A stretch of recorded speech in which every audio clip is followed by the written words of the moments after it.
Okay, hi, I'm Claudia with Spira Yoga Studio. Um, just wanted to address a question sent over. So somebody asked me in regards to if I still teach about the authentic self in the classes and in the trainings, and yes, I do. The authentic self, I know the word a lot of times is thrown around quite a bit. To me, when I talk about the authentic self, it's who are you? Who are you as a little child, and who are you today? And a lot of times, yeah, it can be very different. Children are very innocent, a lot of times very, very innocent. And there's a point in childhood that we start to all of a sudden start to please other people instead of really looking at ourselves. So when I talk about the authentic self, a lot of times I always think, for me, who was little Claudia? And I put little Claudia right in front of me, and I try never to forget that innocence and that that ability to see things as they are. And we end up allowing the thoughts and the opinions of everyone around us, and society and cultures to kind of decide for us, or sometimes we start to move our lives out of fear or live our lives out of fear instead of love. And so when we forget the authentic self, we forget who we truly are, and we start to just kind of walk around life, I would say kind of like zombies, just draining our energies.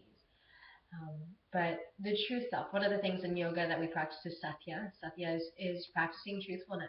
And it's really easy to lie to ourselves because we want other people to like us. When really at the end of the day, they're not coming home with us. Yeah, it's us who we need to feel comfortable being at home with ourselves. Um, but we have to face ourselves. So every time we step on the mat, we have the opportunity to learn something new about ourselves. Whatever drama or stuff is happening in life, we bring it to our mat and we get to meditate on it. And this beautiful dance, this beautiful moving meditation. And yeah, I like the classes a little bit slower. I don't want to go, go, go, go, go. And our culture is nothing but go, go, go. And that process, we don't know how to slow down. And yoga gives us that ability to not just stop and smell the roses, but to slow down to the point that we can plant the seed and to watch the flower grow. And when we're going all the time, we're nothing but a whole bunch of little insects. If we could see ourselves from above, insects bumping into obstacles and wondering, why does this happen to me? When really it's just us. We need to slow down. We need to slow down and we need to face ourselves. And in the trainings, a lot of times people will come in because they want to reconnect with that authentic self, with what makes them tick, what is their passion in life, what can they bring to the table. Because in the process of trying to please other people and forgetting who we are, we cheat the world of what we have to offer. But if we can practice that truthfulness and that honesty with ourselves and setting those healthy boundaries and saying no when you want to say no and not doing things all the time out of obligation, then we're not wasting energy. We're not cheating people of their time. We're not holding grudges. It's not all about anger or I have to do this and being disappointed. And um, we get to just say, you know what, I don't feel like doing that right now. And I don't think that's such a bad thing, being true. Because there's nothing like doing something when you don't want to do it and then being angry at the person and it's not even their fault for doing something that they didn't do. It was us not choosing to make those decisions that are going to be healthy for everybody. So authentic self. Who are you as a child? Or as a child? Who are you now as a child? Because we're big children with a little bit more responsibility, yeah.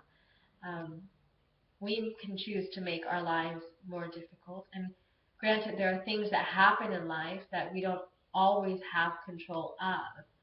But my sister taught me a long time ago. She's like, Kalia, you can't control certain things, but you can control how you choose to handle them. You can choose to suffocate yourself and stop breathing, stress yourself out and tighten up and, start to protect all of your organs, or you can kind of relax and breathe into life. I'm all about the breath. The studio is called Ita because at the end of the day, you need to breathe. That's what brings happiness to us. Yeah, that's what really gives us a little bit more control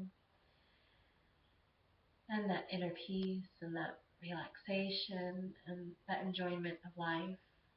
Yeah, there's nothing like working with people. And I worked with a gentleman, and when he was in his 80s, and he asks, he's like, how come they don't teach us that? We're not taught to slow down. We're taught to multi-manage and do all these things all at once, and you know, not doing it fully and not being present because we want to get 10,000 things done. And what really fascinates me is, all this go, go, go. We can drive a car, we can text, talk on the phone, drink coffee. Yeah, we can, what else do we do? Eat, do makeup, yeah, talk to our children. We can listen to the radio. There's all these things that we can do while driving, and that's going to kill us. But we can't sit still. We can't sit still, and we can't just quiet our minds. Yeah. And the student asked me, Kelly, I don't understand how my son doesn't sit still. Why doesn't he sit still? And I asked her, what does he see you do? So us as parents, we set these as examples all the time, every day. If my daughter Victoria only sees me go, go, go, go, go, and not taking any in-breaths, but just releasing a whole bunch of energy, what am I teaching her? I'm not teaching her to slow down. Yeah, so parents, I encourage you, if you are a parent, um, pace yourself. Don't overbook your children. Don't overbook yourself. Yeah, it's really about the quality of your life, not how many things you get done. Being in the present moment. Smiling. Smile's good. It's good stuff. So, authentic self. Be true to who you are, to the things that you value. Yeah, of course, you don't want to hurt anybody. You want to be mindful. But follow your heart. Yeah. Follow what is it that makes you tick? What is that, what we say tap as that passion? I always say Hitler had too much passion. Too much passion. Doing too much passion, and someone, if they're depressed, they don't have enough passion. But that moderation, when we practice brahmacharya, moderation, we pace ourselves, we can find that contentment or that santosa. But we have to dive in to who we are. If you're doing something and it just doesn't feel right to you, maybe that's not where you need to be at the moment.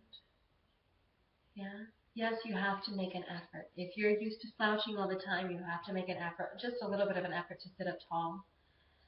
And then, your body will reconnect and your mind, body, and that won't be so difficult.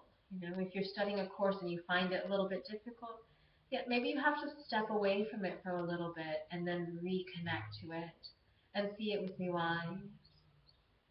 Yeah.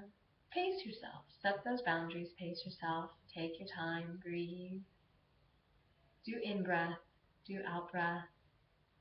Balance. Contentment. So, just a little bit of thoughts. Yeah. Are you being true to yourself today? Can you find that genuine happiness within you? Whoever you were as a child, I highly encourage you to put that you, that little version of you there. And never forget who you are. Because when you forget who you are, you cheat everybody around you. So, thanks for hearing me out. I hope you have a great night. Namaste.